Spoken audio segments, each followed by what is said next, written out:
এ দুনিয়ার মুসলমান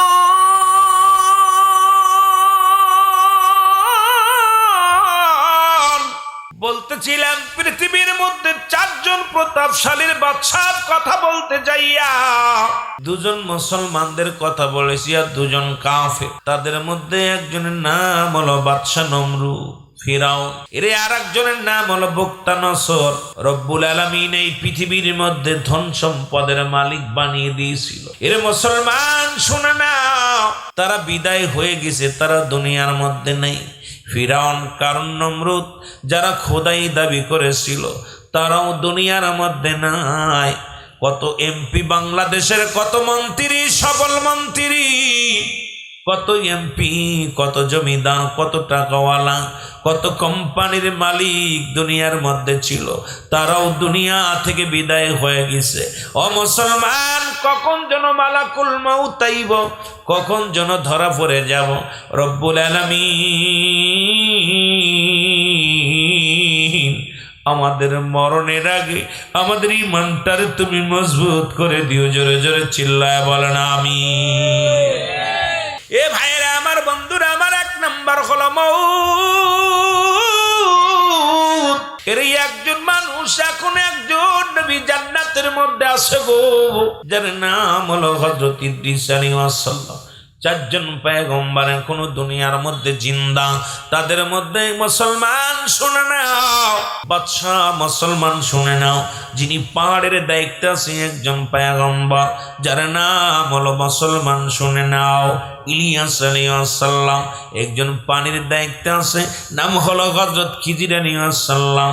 একজন জান্নাতের মধ্যে জীবিত অবস্থায় আছে, হযরত ইদ্রিস আলাইহিস সালাম।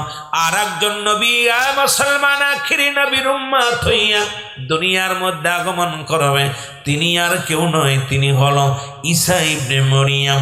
ঈসা আলাইহিস সালাম আখিরি নবীর উম্মত হইয়া দুনিয়ার মধ্যে আগমন করবে। জোরে জোরে চিল্লায় বলা যাবে না মারহাবা। এখনো চারজন, কিয়ামতের আগ পর্যন্ত চারজন ব্যক্তি জীবিত থাকবে। তাদের মধ্যে একজন হলো যিনি পাহাড়ের দায়িত্বে আছে, আল্লাহ পাক তার দায়িত্ব দিয়ে রাখছেন, নাম হলো হযরত ইলিয়াস আলাইহিস সালাম, যাকে পাহাড় ছোঁয়ার, পাহাড় দেখাশোনার দায়িত্ব, এই জমিনের এক একটা খুঁটি, এই খুঁটির দায়িত্বগুলো দিয়েছেন। যারে পানির দায়িত্ব দিয়েছেন হযরত খিজির আলাইহিস সালাম, রব্বুল আলামিন তারে পানির দায়িত্ব দিয়েছেন, উনিও জিন্দা আছেন এখনো। আর একজন আছে জান্নাতের মধ্যে, তবে ওনাকে মৃত্যু ঘটানো হয়েছিল, এরপরে জিন্দা করা হয়েছে। জিন্দা অবস্থায় উনি জান্নাতের মধ্যে আছে, ওনার নাম হলো হযরত ইদ্রিস আলাইহিস সালাম। আর একজন পয়গম্বর যিনি আখির নবীর উম্মত হওয়ার জন্য বড় আফসোস করেছিলেন, বড় সাধনা করেছিলেন, বড় কান্নাকাটি করেছিলেন, তার নাম হলো হযরত, যেটা বলেন না নাম, আপনাদের কষ্ট হচ্ছে, আলোচনা লোকজন না হলে মজা লাগে না। যদি আপনারা এই কটা মানুষ বাবা থাকেন, আলোচনা করব, কোথা থেকে কোথায় করব, আমি চোখ বন্ধ করে করতেছি আলোচনা। এরপরেও যদি আপনারা যদি শুনতে না পান তাহলে তো কষ্ট। এই চারজন ব্যক্তি এখনো, আমার ভাইয়েরা, আমার বন্ধুরা আমার, ওই ইদ্রিস আলাইহিস সালামের মৃত্যু হলো গো, এরপরে তিনি জিন্দা হলো। জান্নাত তারে আল্লাহ দান করলো, জান্নাত জাহান্নাম গুলো ঘুরায় ঘুরায় রব্বে কারীম তারে দেখাইলো, কারণ আল্লাহ তো ঈমানদারের জন্য প্রস্তুতি রাখছে। আল্লাহ বলে ওয়াইতাতুনিল মুমিনিন, আল্লাহ বলে মুমিনদের জন্য, মুতাকিনদের জন্য, আল্লাহওয়ালাদের জন্য আমি আল্লাহ প্রস্তুতি করে রাখছি 8টা জান্নাত। কয়টা জান্নাত? জোরে বলো, কয়টা জান্নাত?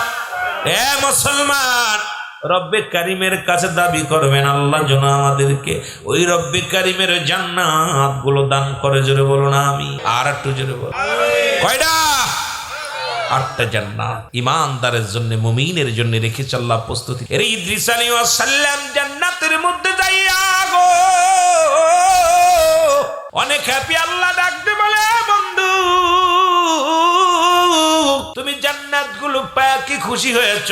ইদ্রিস আলাইহিস সালাম ডাকতে বলে আল্লাহ তোমার জান্নাত পায় অত্যন্ত খুশি হয়েছি, তবে একটা কষ্ট, মালাকুল মউত মনে হয় আমার সঙ্গে ভালো ব্যবহার করে নাই। যুবক, আমার বাবারা, বৃদ্ধ বাবারা, যুবক যুবকেরা বাবারা আমার শোনো, পর্দার মা বোনেরা শোনো, রব্বুল আলামিন ডাক দিয়ে বলে জিবরিল তাড়াতাড়ি যাও, আমার বন্ধুরে জানায় আসো তার রূহটা কেমনে বাইর হয়েছে, তার মৃত্যুটা কেমনে হয়েছে ভালো করে জানায় আসো। আসছে ইদ্রিস আলাইহিস সালামের কাছে আজরাইল আলাইহিস সালাম, সালাম দে আসসালামু আলাইকুম আজরাইল, ডাক দে বলে ইদ্রিস আলাইহিস সালাম, ইদ্রিস বলে আলাইকুম আসসালাম, আজরাইল আগে বলো গো আমার মৃত্যুটা কেমনে হয়েছে তুমি বলো। ইদ্রিস আলাইহিস সালাম ডাক দে আজরাইল আমার রূহটা তুমি কেমনে বাইর করেছো বলো। আজরাইল বলে হুজুর আপনি জানেন আমি এত বড় দানব, আসমানে থাকে আমার মাথা, জমিনে থাকে আমার পা, এই দুনিয়ার সমস্ত পানিগুলো যদি আমার মাথায় ঢেলে দেয়া হয় একটু পানি গড়াইয়া পড়বে না জমিনের মধ্যে। আজরাইল কত লম্বা, কত চওড়া, কত বড় একবার বোঝার দরকার আমার যুবক বাবারা। প্রতিটা মানুষের কাছে আইব, তবে একমাত্র ইমানদারের রূহটা বাইর করার জন্য আজরাইল আলাইহিস সালাম জমিনের মধ্যে আগমন করবে। মুনাফিক কাফেরদের, ঘুষখোর সুদখোরদের জন্য আইতো না। এই ঘুষখোর সুদখোর মুসলমান আসমান থেকে এমন একটা মুসলমান এমন একটা উক্কার মারবে গো, জমিনের মধ্যে পছন্দিয়া নারী বুড়ি বাইর হইয়া যাইব, মুসলমান পায়খানা বাইর হইয়া যাইব, প্রস্রাব বাইর হইয়া যাইব, জিহ্বা বাইর হইয়া যাইব, এমন একটা খেচনি দিব রে মুসলমান। একমাত্র ইমানদারের সঙ্গে সাক্ষাৎ করে আসানের সঙ্গে তার মৃত্যু হবে। জোরে জোরে চিল্লায় বলা যাবে না আল্লাহু আকবার। আসমানে তার মাথা, জমিনে তার পা, সারা পৃথিবীর যত পানি আছে সমস্ত পানিগুলো যদি আজরাইল আলাইহিস সালামের মাথায় ঢেলে দেওয়া হয় এক ফোঁটা পানি জমিনের মধ্যে পড়বে না। এই আজরাইল কত বড় দানব, কত বড় দানব চিন্তা করছে আমার বাবারা। ডান দিকে মুখ আছে, বাম দিকে মুখ আছে, সামনে মুখ আছে, পিছনে মুখ আছে, উপরে মুখ আছে, নিচে মুখ আছে। আজরাইল আলাইহিস সালাম মুখমণ্ডল দিয়া আসমানের উপরের দিয়া আসমানের জগতের যা আছে এগুলো কবজ করে। ডান দিক থেকে জান্নাতি মানুষ, বাম দিক থেকে জাহান্নামী মানুষ। এ মুসলমান গভীর মনোযোগ। এই আজরাইল তার সামনে আমরা রাত্রে বেলা যদি একটা শিয়াল পড়ে দৌড় দেয় তাও পড়ার ভিতর বাড়ি মেরে, যদি একটু অন্ধকার দেখি কত ভয় লাগে। কিন্তু আজরাইল আলাইহিস সালাম এত বিকট, এত লম্বা, এত চওড়া, এই আজরাইল আলাইহিস সালাম আপনার আমার সামনে হাজির হয়ে যাবে, তখন কি অবস্থা হবে জোরে বলে। এর উপায় না রে, উপায় নাই রে, উপায় নাই। মালাকুল মউত থেকে বাঁচার কোন পথ নাই। বাঁচার মতো কোন, এখান থেকে পালাবে কোথায়? পালানোর মতো যেখানে হুকুম হবে ঠিক সেখানে। আমার ভাইরা, আমার বন্ধুরা, আমার ইদ্রিস আলাইহিস সালাম ডাক দিয়ে বলে আজরাইল আগে বলো আমার রূহটা কেমনে বাইর করেছো? বলে হুজুর আপনার রূহটা বাইর করেছি মায়ের বুকে দুধ খাইতে খাই সন্তান যেমনি ঘুমায়া যায় তেমনি আপনার রূহটা আমি বাইর করেছি। কোনো কষ্ট দিই নাই, কোনো ব্যথা দিই নাই, অনাসে আপনার রূহটা বাইর করেছি। ইদ্রিস আলাইহিস সালাম ডাক দিয়ে বলে আজরাইল আর এই সহজ মৃত্যু যদি এত কঠিন হয় রে, আমার সমস্ত দেহটা জর্জরিত হয়ে গেছে, সমস্ত অঙ্গ প্রত্যঙ্গ আমার যন্ত্রণায় কাতর, আমি রে বড় যন্ত্রণা পেয়েছি। মন বলল আমার জীবিত মানুষের গায়ের চামড়াটা কে যেন ছুঁড়ে নিয়ে টান দিয়া খুলে নিছে আমার গতর থেকে, এর চাইতে বেশি যন্ত্রণা আমার অনুভব করেছি। এ মুসলমান শোনো, ইদ্রিস আলাইহিস সালাম ডাক দিয়ে বলে আজরাইল যাদের রূহটা তুমি জোর করে নিয়ে যাও, যারা মরণের সময় পায়খানা করে, প্রস্রাব করে দেয়, জিহ্বাটা বাইর হয়ে যায়, তাদের মৃত্যুটা কত কঠিন হয়। কত মানুষের জানাজা পড়াইলা, কত মানুষের কাফন দিলা, কত মানুষের গোসল করাইলা, ওই মৃত্যুর সময় দেখেছ লোকটার জিহ্বা বাইর হয়ে গেছে আর মুখের মধ্যে দেওয়া যায় নাই, হাতটা বেঁকা হয়ে গেছে সোজা করা যায় নাই, চক্ষুটা মুসলমান চক্ষু দুইটা মুসলমান চেয়ে আছে বন্ধ করা যায় নাই। আরে কষ্ট আল্লাহ আল্লাহ আমাদের তুমি মৃত্যুটা সহজ করে দিও। এই জন্য বলতেছিলাম তিনটা বিপদের এক নাম্বার বিপদ হলো আমাদের মউত, দুই নাম্বার বিপদ হলো কবর। আল্লাহ মৃত্যুটা সহজ করে কবরটারও আসান বানায়া দিও। জোরে জোরে চিল্লায়া বলা যাবে না আল্লাহু আকবার। এই মৃত্যু যন্ত্রণা, এটার মধ্যে থাকলে আলোচনা সারা রাত 2-4 ঘন্টা শুধু মৃত্যুর যন্ত্রণা নিয়ে আলোচনা করলেও শেষ করতে পারে। আমার বাবারা, এই মরণের যে কত কষ্ট, মরণের ভয়, মরণের যে কত কষ্ট, এটা যে ব্যক্তি একটু অনুভব, একটু অসুস্থ হইলে আমরা টিকতে পারি না। একটু মাথা ব্যথা হলে, পেটে ব্যথা হলে, শরীরটা একটু খারাপ করলে কত কষ্ট হয়। আর মালাকুল মউত যেদিন আসবে আমার আপনার জীবনে, একটু কেটে গেলে কত যন্ত্রণা। এই মালাকুল মউত যেদিন আপনার রুহটা ছিনিয়ে নিবে, আর ইমানদারের মৃত্যুটা ঠিক কত আসান হয়ে যায়। মৃত্যু আজরাইল আলাইহিস সালাম আসবে আপনার কাছে। আসা পর এই আজরাইল আলাইহিস সালাম আপনাকে জান্নাত জাহান্নাম এগুলো দেখাই, হে বান্দা দেখো, এবার জানটা দেখুন, দেখবে নামটা দেখবে।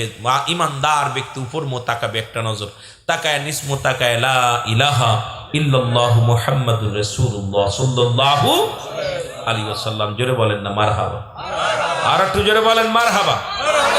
এ আমার ভাইরা, আমার বন্ধুরা, আমার 2 নাম্বার বিপদ হলো আমাদের কবর বলতে বোঝায় মানুষের মৃত্যুর পর থেকে শুরু করে কিয়ামত পর্যন্ত জগৎটাকে বলা হয় কবরের জগৎ। এখন আমরা মনে করি বাড়ির পাশে 3.5 হাত গর্ত খুঁড়ে যেটা মাটি দেওয়া হয় এটাই বুঝি কবর। ও মুসলমান শোনো, যারা কবরে মারা গেছে, যারা আগুনে পড়ে মারা গেল, তাদের কবর কোথায়? যাদের হাঙ্গর কুমিরে খাইলো তাদের কবর কোথায়?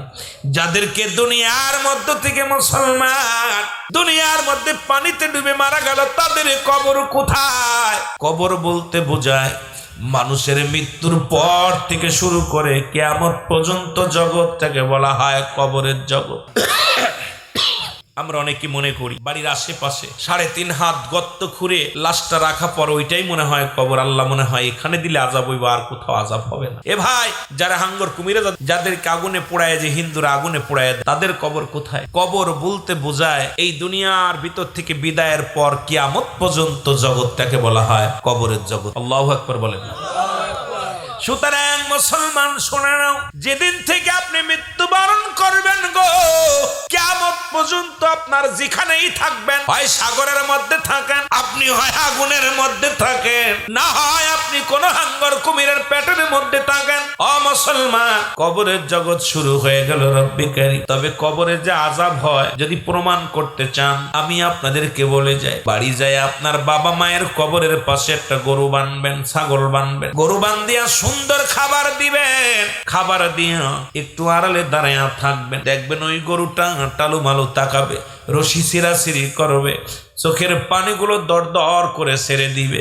একমাত্র কবরে আযাব মানুষ এবং দানব বুঝতে পারে না, পৃথিবীর সব প্রাণী বুঝতে পারে। যদি আপনার বাবার কবরে আযাব বুঝতে চান, যদি আপনার মায়ের কবরে আযাব বুঝতে চান, তাহলে আগামী কাল আমি আপনাদেরকে বলে যাই, কবরের পাশে যাইয়া সুন্দর খাবারের ব্যবস্থা করবেন পশু পাখির, দেখবেন আপনার ওই পশুর চোখ দিয়া পানি ছেড়ে দিছে। যদি আযাব হয়, ওই কবরে যদি আযাব হয়, ও মুসলমান শুনে নাও, ওই পশুটা রশি ছিঁড়াছিঁড়ি করবে, টালুমালু তাকাবে, দৌড়াদৌড়ি করবে, ছুটাছুটি করবে।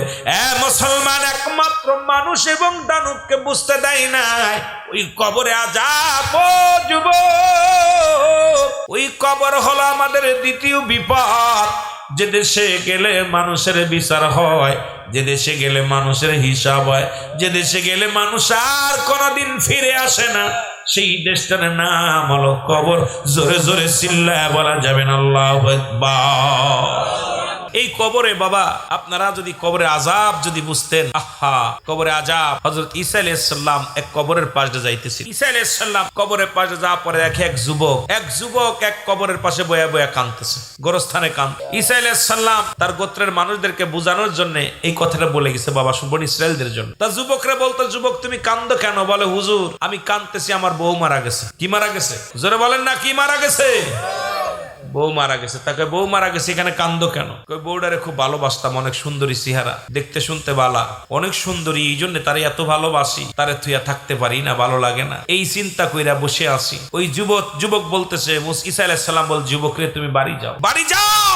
কারণ এ দুনিয়ায় চিরস্থায়ী থাকার জায়গা না, তুমিও থাকবা না, সেও নাই, তুমিও থাকবা, চলে যাও। যুবক বলতেছে হুজুর, হয় আমার বিবিটারে ফিরাই দিতে হবে, না হয় আমারে নিতে হবে, আজরাইল নিয়ে যেন আমার নিয়ে যায়, আমি এত ভালোবাসি। আমার বাবারা, ঈসা আলাইহিস সালাম বলতেছে, বাবা তোমার বিবির কবর কোনটা? কয় ওই তো ওই পাশে। ডাক দিছি, ঈসা আলাইহিস সালাম কবর থেকে উঠছে, উঠলে পরে দেখ যুবক সমস্ত গায়ের মধ্যে সাপ বিচ্ছু, আগুনের কুণ্ডু তার গায়ের মধ্যে, প্রচন্ড বিপদের মধ্যে আছে। আল্লাহু আকবার বলেন, আর একটু জোরে বলেন আল্লাহু আকবার।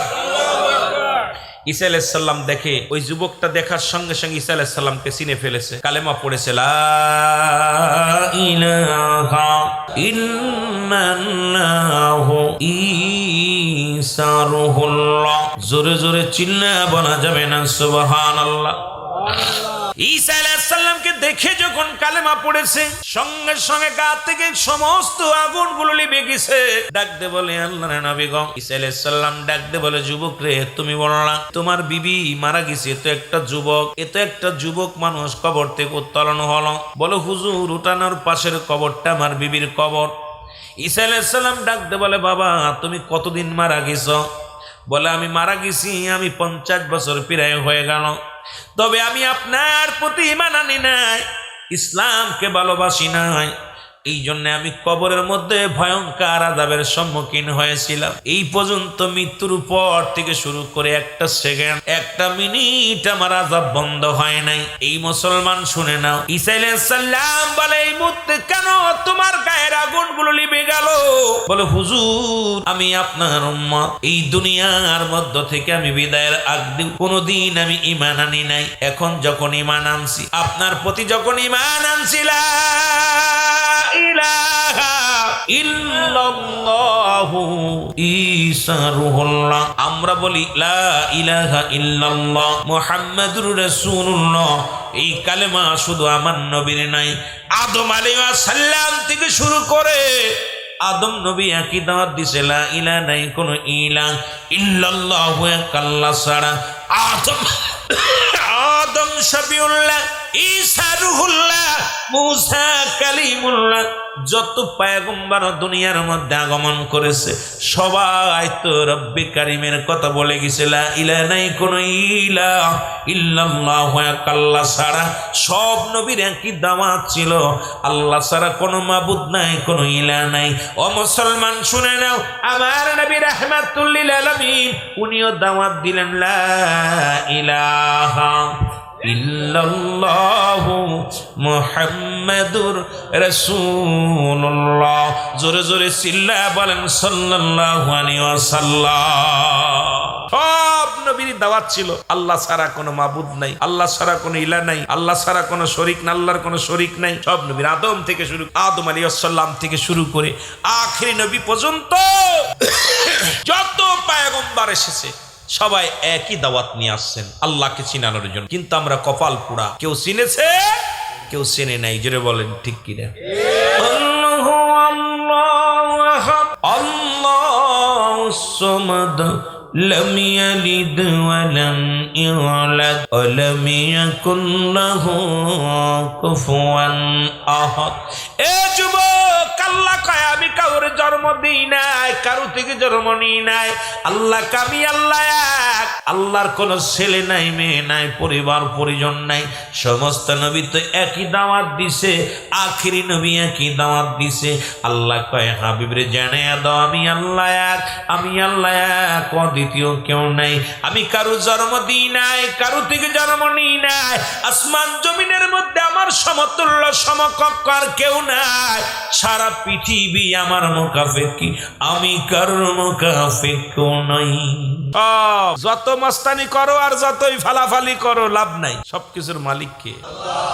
আল্লাহ কয় আমি আল্লাহ এক। আজকে যারা চন্দ্র পূজা করো, মূর্তি পূজা করো আর মুসলমানদের মারো, শুনে রাখো তোমার ওই ভগবান, তোমার এই মাটির পুতুল কোনদিন তোমার বাঁচাইতে পারবে। এখনো সময় আছে, ফিরে আসো, এখনো সময় আছে, ফিরে আসো, রব্বে করিমের পূজা করো। জোরে বলেন ঠিক? এ আমার ভাইয়েরা, আমার বন্ধুরা, আমার যে কথাগুলো বলতেছিলাম দিলের কান্ডা লাগা শুনে নাও। আল্লাহ কয় হাবিবরে জানা দাও আমি আল্লাহ, আরো জোরে বলেন, আমার সাথে বলেন, আশহাদু আল্লা ইলাহা ইল্লাল্লাহু ওয়াহদাহু লা শারীকা লাহু আশহাদু আন্না মুহাম্মাদান আবদুহু ওয়া রাসূলুহু। সুবহানাল্লাহ। আরো সাক্ষী দিলাম ভাবে সাক্ষী দিয়ে আল্লাহর গোলামি করব। কার গোলামি করব? আরো জোরে বলেন, কার? এ আমার ভাইরা, আমার বন্ধুরা, আমার এবার ঈসা নবী ডাকতে বলে, যুবক রে, যে কবরটা থেকে ডাক দিলাম, একজন যুবক উঠলো। কবরে তার আযাব হইতেছিল, আল্লাহ তারে মাফ করছি মানার কারণে। ইসরায়েলের দালালেরা শোন, ইহুদিদের দালালেরা শোন, এখনো সময় আছে। শেষ জামানার নবী রাহমাতুল লিল আলামিনের উপরে যদি ঈমান আনতে না পারো, যদি আল্লাহর গোলামি না করে চলে যাও, তোর কোনো বাবাই তোরে কবর থেকে বাঁচাতে পারবে না, কোনো বাপ তোরে হাসরের ময়দানে পার করতে পারবে না, কোনো বাবা দ্বারা কাজ হবে না। রে এখনো সময় আছে। ওই গির্জা পূজা ছেড়ে দে, মন্দির পূজা ছেড়ে দে, মন্দির পূজা ছেড়ে দে, দুনিয়ার মধ্যে মানুষ পূজা ছেড়ে দে, রব্বে কারিমের গোলামি কর, রব্বে কারিমের গোলামি কর। আমার রসুলের অনুকরণ অনুসরণ করে যদি বাঁচতে চার, জোরে জোরে বলেন ঠিক কিনা? যিশু মিশু কিছু কাজে লাগবে না, সব শেষ। সবার খেলা যখন শেষ, আমার নবীর খেলা তখন শুরু। জোরে বলেন ঠিক কিনা? সব নবীর সমাপ্তি, সব আমার নবী আসছে উম্মতের কান্ডারি হইয়া। এখনো ভুল করিস না, সব চলে আয়। আমার ভাইয়েরা, আমার বন্ধুরা, আমার যে কথাগুলো বলি লক্ষ্য করে শুনে নেন। ঈসা আলাইহিস সালাম বলে, যুবক রে, কোন কবরটা বলো? এই কবরটা। ঈসা আলাইহিস সালাম ডাক দিলেন, উঠে বড়, সঙ্গে সঙ্গে উঠে পড়ছে। উঠে দেখে এক সুন্দরী যুবতী, সুন্দর এক নারী কবর থেকে উঠলো। ঈসা আলাইহিস সালাম দেখে কয়, বসো যুবক, এই নারীটা কি তোমার বিবি? বলে হ্যাঁ। বলে ওই নারীটা দুনিয়ার মধ্যে ঈমান নিয়ে মারা গিয়েছিল, পর্দার বিধান মেনে মারা গিয়েছিল। ঈসা আলাইহিস সালামের পরে ঈমান ছিল, এই কারণে মৃত্যুর পরে আল্লাহ তারে জান্নাত দিয়েছিল। এর সঙ্গে সঙ্গে আমার ঈসা আলাইহিস সালাম বলে, যুবক রে, যাও তোমার বিবি নিয়ে ঘরে চলে যাও।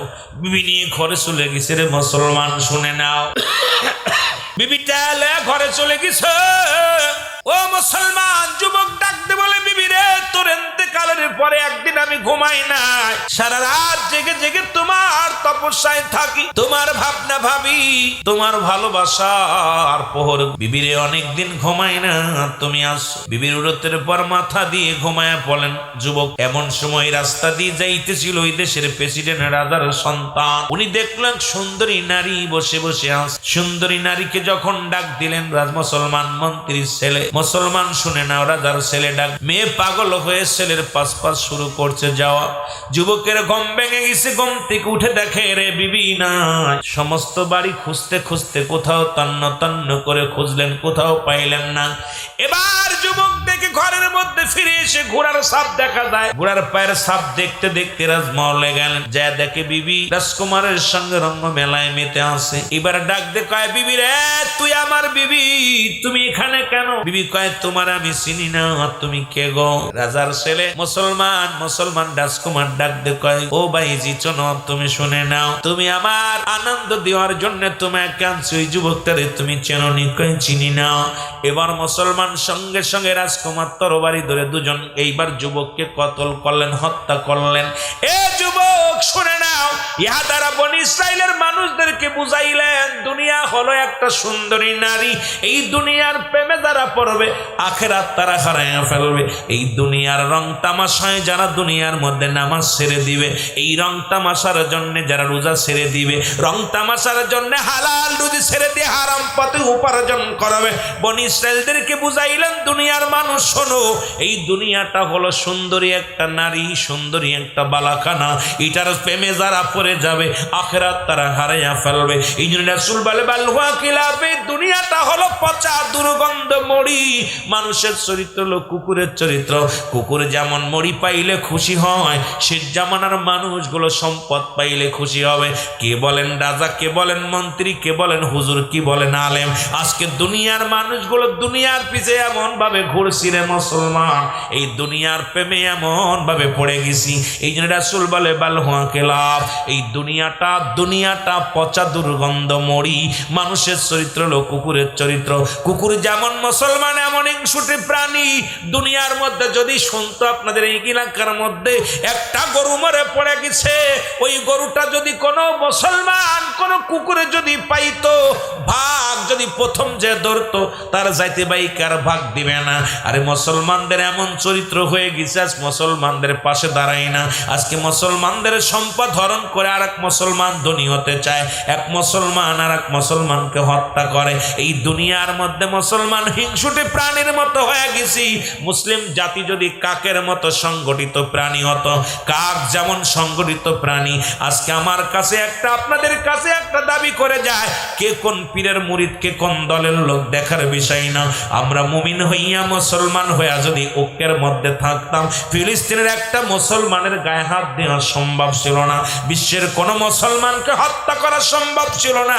আসলে আমরা এক দল যাইতেছি ইসরায়েলের দলে, আর এক দল যাইতেছি ফিলিস্তিনের দলে।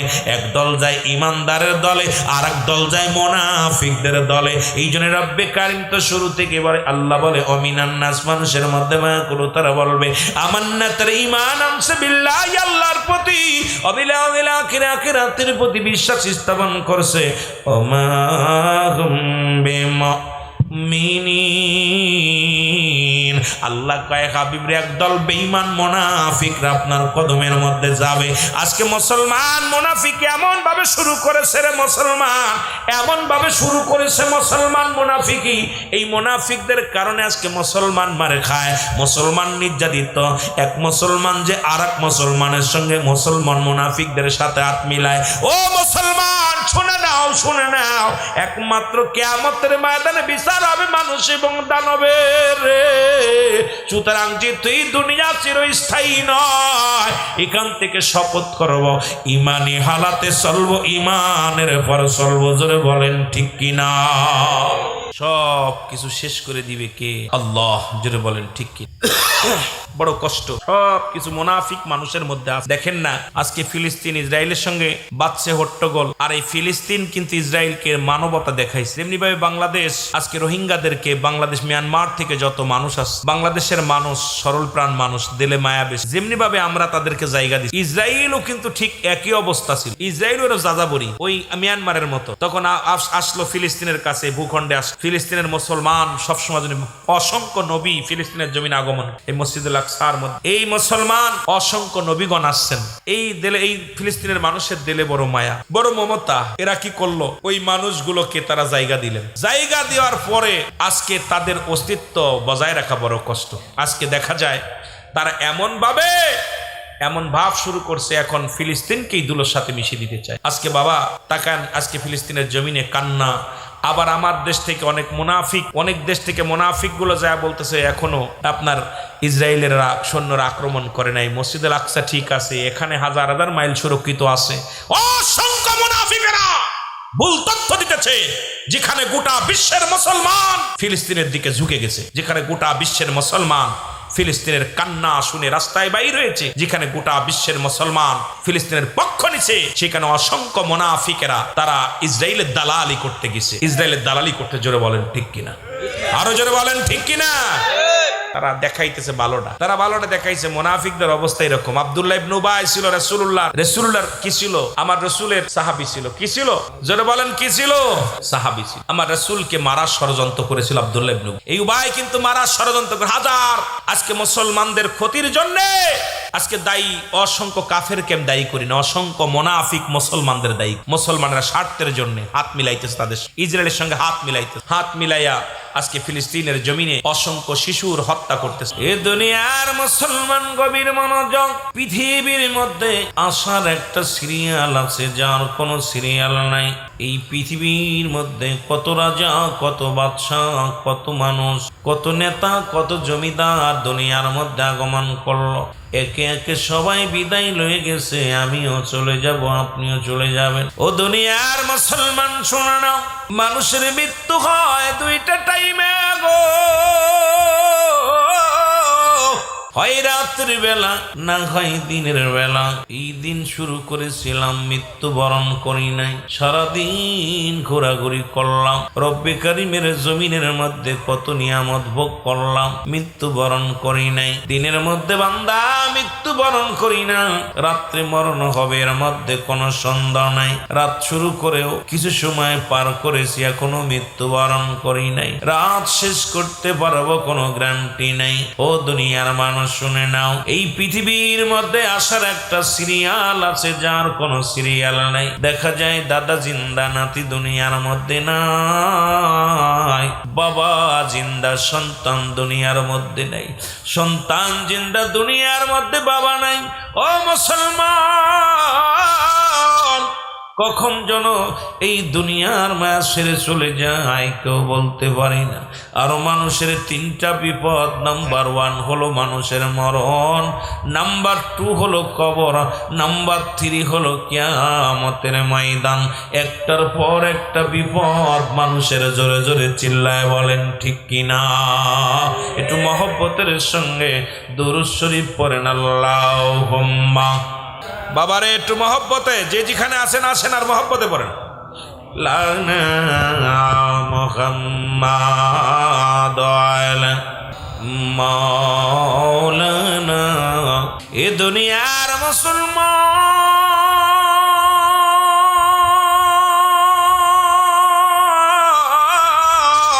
আমি বলতেছিলাম মানুষের তিনটা বিপদ গো।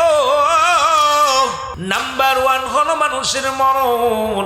এই মরণের পেয়ালা পান করতে হবে। পৃথিবীর মধ্যে সমস্ত রোগের ওষুধ আছে, মরণের কোনো ওষুধ নাই। পালাবে কোথায়? পালাবার কোনো জায়গা নাই। কত রাজা, কত মন্ত্রী, কত না মানুষ এই দুনিয়ার মধ্যে আগমন করল, কেউ দুনিয়ার মধ্যে নাই। আপনিও থাকবেন না, আমিও থাকবো না, যে কোনো মুহূর্তে বিদায় লয়ে চলে যেতে হবে রে ভাই। এই জন্য আমি বলে যাই, শুনে নাও মুসলমান, গভীর মনোযোগ। যেহেতু দুইটা টাইমে মরণ হয়, এটা হলো রাতের বেলা, একটা হলো দিনের বেলা। রব্বে কারিম দিন শুরু করেছে নামাজ দিয়া, রাত শুরু করেছে রব্বে কারিম নামাজ দিয়া। দিনের শুরু হলো বান্দা ফজর। ও বান্দা, 2 রাকাত সুন্নাত নামাজ তুমি আদায় করলাম, সঙ্গে সঙ্গে তুমি হয়ে গেলে রাসূলের প্রেমিক।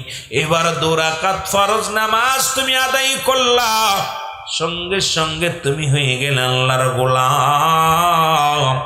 এখন তুমি যদি দিনের মধ্যে মরণের পেয়ালা পান করো, যদি মালাকুল মউত তোমার রূহটা নিয়ে যায়, তোমার মৃত্যুটা হবে রাসূলুল্লাহর প্রেমিক, আল্লাহর গোলাম।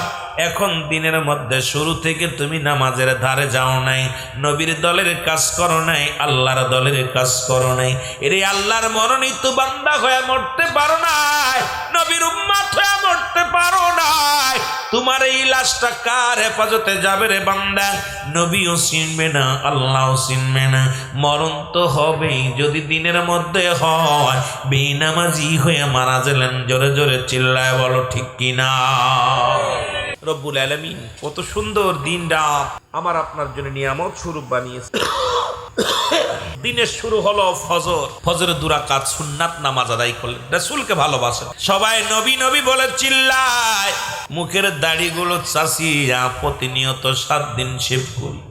রাসূলুল্লাহর পক্ষে কথা বলি না, রাসূলের পক্ষেও চলি না, রাসূলের মতো চলি না। রাসূল বইলা আমরা রাসূলের উম্মত বলে দাবি করলাম, ফজরের নামাজ ছেড়ে দিলাম, নবীর সাথে কোনো সম্পর্ক থাকবে না রে মুসলমান। শুনে নাও, এবার মুসলমান শুনে নাও, যদি তোমার দিনের মধ্যে মৃত্যু হয় না, রাতের মধ্যে মৃত্যু হবে, এর মধ্যে কোনো সন্দেহ নাই। রাতের শুরু হলো মাগরিব, মাগরিবের 3 রাকাত ফরজ নামাজ তুমি আদায় করলা, সঙ্গে সঙ্গে তুমি হয়ে গেলে আমার আল্লাহর গোলাম। নামাজি যদি হতো এলাকার মধ্যে, এই মঞ্চে মানুষ ধরতো না। নামাজ শেষ করেই এই গোলামের আল্লাহর জন্য ছুটে আসতো, জোরে বলেন ঠিক কিনা? নামাজের ওয়াজ করলে কাদের কাছে করব? আল্লাহর গোলাম হলে মসজিদে 3 জন 4 জন মুসল্লি হয়। মুসল্লির সংখ্যা আপনি প্রায়টা মসজিদে দেখবেন একদম সংখ্যা শেষ। যদি কোনো মাদ্রাসা কেন্দ্রিক মসজিদ থাকে, তাহলে ছাত্রগুলো ফজরের জামাতে আসে। হয়তো ঈশার জামাতে থাকে, অবস্থা খুব শোচনীয়। আমার ভাইয়েরা, আমার বন্ধুরা আমার, এবার আপনার 2 রাকাত সুন্নাত নামাজ তুমি আদায় করলা, সঙ্গে সঙ্গে হয়ে গেলা তুমি আল্লাহর রাসূলের প্রেমিক। এখন যদি রাতের মধ্যে তোমার মরণ হয়, তোমার মরণটা হবে আমার আল্লাহর গোলাম রাসূলের প্রেমিক। এখন আল্লাহর দলে থেকে মরতে চাই কি চাই না? যদি চাই তাহলে নামাজের দরকার আছে কি না? আর একটু জোরে বলেন আছে কি না? এই দুনিয়ার মুসলমান শুনে নাও, আজকে নামাজের প্রতি যত্ন নাই, নামাজের প্রতি গুরুত্ব নাই। নামাজের ওয়াজু করি এখন মুসলমানদের কাছে, যদিও মুসলমানের ছেলেরা মুসলমান মুখে মুখে দাবি করে, আজকে নামাজের ধারেও নাই, নামাজের কাছেও নাই। বলে মুসলমান কেমনে দাবি করে বুঝি আসে না। একমাত্র সমস্ত খারাপ কাজ থেকে বাঁচায় নামাজ। সেই নামাজ না পড়ার কারণে সুদ বাড়ছে, ঘুষ বাড়ছে। নামাজ না আদায় করার কারণে সমাজের মধ্যে অন্যায় বাড়ছে। নামাজ না ঠিক মতো আদায় করার কারণে পিতা পুত্রের সম্পর্ক নষ্ট হয়ে যাচ্ছে। নামাজ না আদায় করার কারণে স্বামী স্ত্রীর মধ্যে মহব্বত নষ্ট হয়ে গেছে। নামাজ না আদায় করার কারণে মুসলমান আজকে সমাজ জাতি নষ্ট হয়ে যায়। এর পিছনে একটাই কারণ, খুঁজে দেখেন বেনামাজির দশা। কারণ নামাজ যদি খারাপ কাজ থেকে বাঁচায় কোন নামাজি ব্যক্তি, এই দুনিয়ার মধ্যে রব্বি কারিমের পাগলেরা সুদ ঘুষ সুদ ঘুষের মধ্যে, জিনা ব্যভিচারের মধ্যে লিপ্ত হতে পারে না। জোরে জোরে বলেন ঠিক কিনা? 2টা দিক লক্ষ্য করেন, একটা হলো নামাজ আর একটা হলো পর্দা। নামাজও যেমন ফরজ, যেহেতু আমার আলোচনা ওদিকে না, আমি আস্তে আস্তে এরপরে সুদ ঘুষের একটু আলোচনা করতে বলেছে, দেখা যাক আগায় আস্তে আস্তে লোকজন আসলে সুন্দর আলোচনা করা যাবে। আমি একটু আস্তে আস্তে আগাই। 2টা বিষয়, একটা পর্দাও যেমন ফরজ, নামাজও তেমনি ফরজ।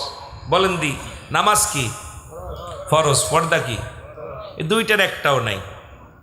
আজকে জিনার পিছে খোঁজ নিয়ে দেখেন মুসলমান, আজকে দেশের মধ্যে শুধু ব্যভিচার, অন্যায়, জুলুম। শুধু ঘরের মধ্যে জিনা, বাড়ির মধ্যে জিনা, সংসারের মধ্যে জিনা, বাজারে জিনা, গ্রামে জিনা। আজকে জিনা ব্যভিচার পরকীয়ার একটাই কারণ হলো আমাদের মধ্যে পর্দা নামক এই জিনিসটা নাই। কি বলেন আলেমের বাড়ি, কি বলেন মৌলানার বাড়ি, কি বলেন সাধারণ পাবলিকের বাড়ি, আজকে আমার দেশের পর্দার একেবারে বালাই নাই। 2 নাম্বার বলতেছিলাম নামাজ নাই, এই জন্যে মুসলমান। আর একটা অন্যায় হলো, সেটা হলো হারাম ভক্ষণ, যেটা মানুষের সমস্ত ইবাদত বন্দেগী মুসলমান কবুল হওয়ার পূর্ব শর্ত হলো হালাল রিজিক। আজকে হালাল রিজিকও খাই না, ইবাদতও কবুল হয় না, দোয়া আজকে কবুল হয় না। আগের যুগের মানুষগুলো হাত উঠাইতে দেরি, রব্বে কারিম কবুল করতে দেরি হতো না। এখন দোয়া করি কবুল হয় না। এর পিছে একটাই কারণ হলো হারামের সঙ্গে জড়িত। জোরে জোরে চিল্লায় বলেন ঠিক কিনা? হারাম খেয়ে সারা দিন ভরে দোয়া করবেন। হারাম, সুদ কি হারাম না হালাল? জোরে বলেন, সুদ কি হারাম না হালাল? ঘুষ কি হারাম না হালাল? শুয়োরের গোস্ত হারাম না হালাল? কথা কন না? তা আপনার এই গ্রামের মধ্যে যেগুলো সুদখোর আছে, এরা কি শুয়োরের গোস্ত খায় না গরুর গোস্ত খায়? কিসের গোস্ত খায়? খায় না। ওরা ওদের যন্ত্রণায় গরুর গোস্ত হয়েছে 800 টাকা কেজি। কারণ এখনকার বাজারে সুদখোরের যন্ত্রণায়, সুদখোর আর ঘুষখোর এই 2টার যন্ত্রণায় এখন ছাগলের গোস্ত 1200 টাকা কেজি। খাসি বলে চালাইতেছে, মহিলা ছাগল জবাই করে। জোরে কোন ঠিক কিনা? আর গরুর গোস্ত 800 টাকা কেজি। একটাই কারণ হলো এই হারাম খোরগের যন্ত্রণায়। হারামি চাকরি করে, সুদ খায়, ঘুষ খায়, অফিসে বইয়া বইয়া বইয়া এই বাজারে যায়া বড় বড় মুরগিগুলো, বড় বড় মাছগুলো এই হারাম খোররা কিনতেছে। জোরে বলেন ঠিক কিনা? আরো জোরে বলেন ঠিক কিনা? আমি আপনাদের কাছে একটা করজোরে দাবি করে যাব, হয়তো শুনলে কারোর খারাপ লাগবে আপনাদের। সুদ যদি হারাম হয়, ঘুষ যদি হারাম হয়, তাহলে শুয়োরের গোস্ত হারাম, ঠিক কিনা? জোরে বলেন, হারাম কি হালাল? সুদ কি হালাল? তাহলে আপনি সুদ খান কেন? ঘুষ কি হালাল?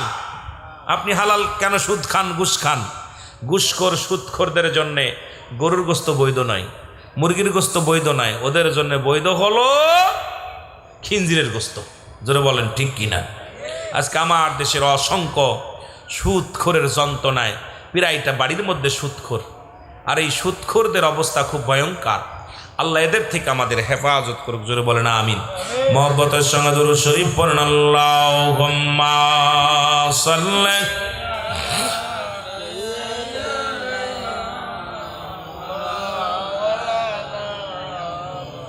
আরো জোরে বলেন ওয়ালা আলি সাইয়্যিদিনা। এ দুনিয়ার মুসলমান শুনে না, গভীর মনোযোগ। রাহমাতুল লিল আলামিন যখন দিদার করলেন রব্বে কারীমের সঙ্গে, জাহান্নামের মধ্যে দেখলেন একটা নদী, আগুনের নদী। এই আগুনের নদীর মধ্যে একদল মানুষ সাঁতার কাটে এবং হাতের মধ্যে পাথরের এক একটা মোয়া ধরে ধরে খাইতেছিলেন। রাসূল পাক জিবরিল আমিনকে জিগায়, জিবরিল আমিন গো, ও ফেরেশতা, এদের কারণটা কি? বলে ইয়া রাসূলুল্লাহ, ইয়া হাবিবাল্লাহ, এই দুনিয়ার বুকে এরা ছিল সুদখোর, এরা ছিল ঘুষখোর। এদের জন্য স্পেশাল ভাবে রব্বে কারীম আগুনের নদী বানাইছে। এই আগুনের নদীর মধ্যে বা রক্তের নদীর মধ্যে এরা খায় কি বলে পাথরগুলো। ওরা পাথরগুলো তারা মুঠ করে করে তারা গালের মধ্যে দিয়া খাবে। এই সুদখোরের বংশরা শোন, ঘুষখোরের বংশরা শোন, তোদের জন্য রব্বে কারীম বানাইছে আগুনের নদী। এই নদীর মধ্যে চিরস্থায়ী থাকবে, আবাদান চিরস্থায়ী। একদিনের জন্য নয়, দুদিনের জন্য নয়। আবার এরা যখন উঠবে রে কিনার বাইয়া বাইয়া কষ্ট করে উঠবে, আবার ফেরেশতারা তাদের ঘাট ধরিয়া আবার আগুনের নদীর মধ্যে নিক্ষেপ করবে।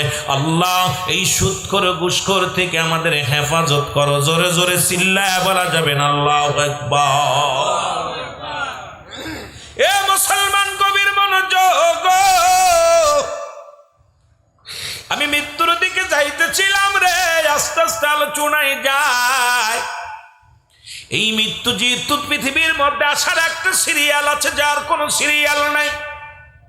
যে কথা বলতেছিলাম, বাবার কাঁধে সন্তানের লাশ, সন্তানের কাঁধে বাবার লাশ, মুসলমান ভাইয়ের কাঁধে ভাইয়ের লাশ। কে যেন কখন দুনিয়া থেকে চলে যায় কেউ বলতে পারি না। এর এক নাম্বার বিপদ হলো মানুষের মরণ। এই মৃত্যুর পেয়ালা, মরণের পেয়ালা পান করতে হবে, এর মধ্যে কোনো সন্দেহ নেই। মরণের কথা বলতে যে আল্লামা মুফতি আমজাদ আলী সাহেব একটা কিতাব লেখলেন, কিতাবের নাম বাওয়ারে শরিয়া। এই কিতাবের মধ্যে উনি লিখতে যা বললেন, দুনিয়ার মানুষ শোনো, মানুষ যখন মৃত্যুবরণ করে, অজব যখন মৃত্যুবরণ করে, 70টা তাজা উটের গায়ের চামড়া জবাই না করিয়া উল্টো দিকে টান দিয়া লবণের মরিচ লাগাই দিলে যতটুক যন্ত্রণা হয়, এর চাইতে 70 গুণ যন্ত্রণা হলো একটা সাধারণ মৃত্যু। এ মুসলমান গভীর মনোযোগ। যদি এই হয় সাধারণ মৃত্যু, সবচেয়ে আসান মৃত্যু হয় যারা মৃত্যুকালে পায়খানা করে দেয়। মরণের সময় যারা মুসলমান, যাদের চোখ দুটি বড় বড় হয়ে যায় রে, মরণের সময় আমার যুবক বন্ধুরা, মরণের সময় অনেকে পায়খানা প্রস্রাব পর্যন্ত করে দেয়, জিহ্বাটা বাইর হয়ে যায়। তাদের মরণটা কত কঠিন হয়।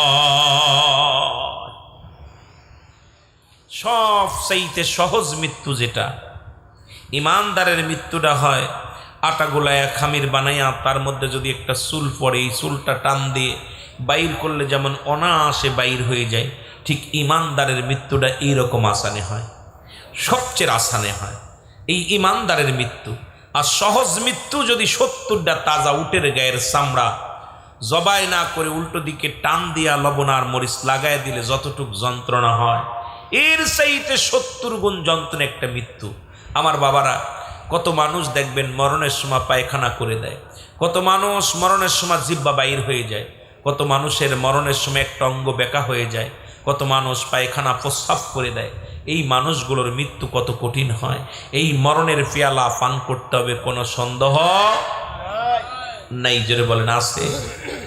আমার ভাইয়েরা, আমার বন্ধুরা, আমার এই মৃত্যুর যন্ত্রণার কথা, মৃত্যু থেকে পালানো, মরণ থেকে পালানোর কোনো পথ নাই।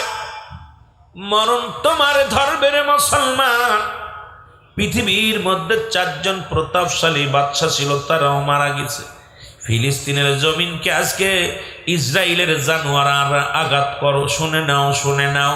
ওরে পৃথিবীর মধ্যে প্রতাপশালী বাদশা আল্লাহ বানিয়ে দিয়েছিল 4 জনকে, তারা দুনিয়া থেকে বিদায় হয়ে গেছে। মুসলমানদের মধ্যে 2 জন, একজনের নাম হলো মুসলমান বাদশা সুলাইমান।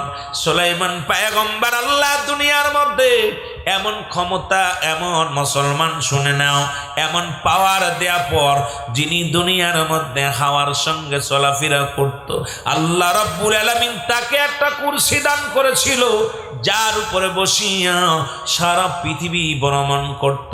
পেট্রোল লাগতো না, ডিজেল লাগতো না, ড্রাইভার লাগতো না, হাওয়া লাগতো না।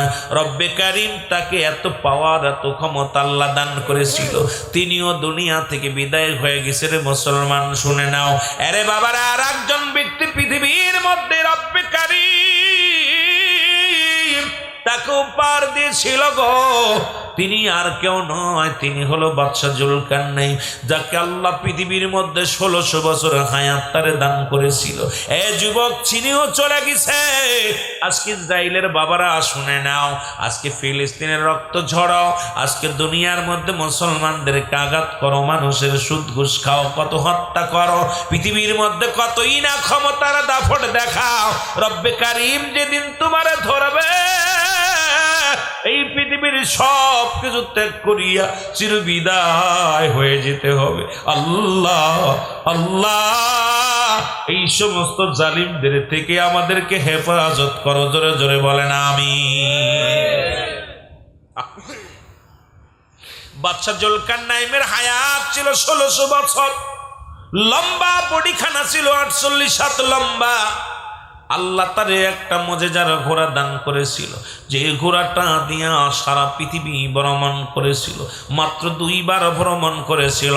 বাদশা জুলকারনাইনের ঘোড়া একটা কদম যখন মুসলমান সড়ক ঘোড়ার উপরে উঠিয়া চাবুকের বাড়ি যখন হাঁকাইতো, ঘোড়ার পিঠের মধ্যে এক একটা কদম ফেলতো, এক এক কদমে মুসলমান, শুনে নাও, শুনে নাও, শুনে নাও, 12,000 মাইল অতিক্রম করতে এক একটা কদমের মধ্যে। এত বড় ক্ষমতা আল্লাহ তারা দিয়েছিল পৃথিবীর মধ্যে। তারপরও দুনিয়া থেকে তিনি বিদায় হয়ে গেছে। কিছুদিনের জন্য আল্লাহ পাঠাইলো এই জমিনের মধ্যে। ও মুসলমান, আমিও আপনাকে দুনিয়ার মধ্যে পাঠাইছি আমার রব্বে কারিম। আমার আপনার হায়াত 50 বছর, 40 বছর। এই জিন্দেগির মধ্যে আইয়া কত অন্যায় পথে পা বাড়াইলাম, কত জুলুম করলাম, কত না ব্যভিচার করলাম। আল্লাহ কয় বান্দারে সব কিছু চন্ন বিচ্ছিন্ন করে দিব আমি। আল্লাহ কয় কুল্লু মান আলাইহা ফান। আল্লাহ কয় বান্দা, গো বান্দা শোনো, এই জমিনটা আমি রাখবো না। এই জমিনের মধ্যে যা কিছু আছে, পাশে মসজিদ আছে, একটু জিকির করেন লা ইলাহা, আর জোরে লা ইলাহা, ভালোবেসে লা ইলাহা। উপরে মাইকগুলো বন্ধ করে দেন। লা ইলাহা,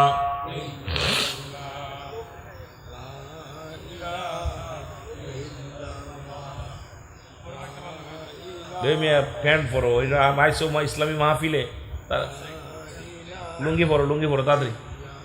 এলা ইলাহা ইল্লা, এলা ইলাহা,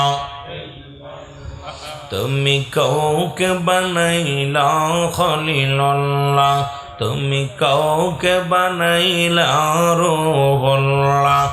ওগো নূর মুহাম্মদ সাল্লাল্লাহু লা ইলাহা, জোরে লা ইলাহা, ভালোবেসে লা ইলাহা, আর জোরে লা ইলাহা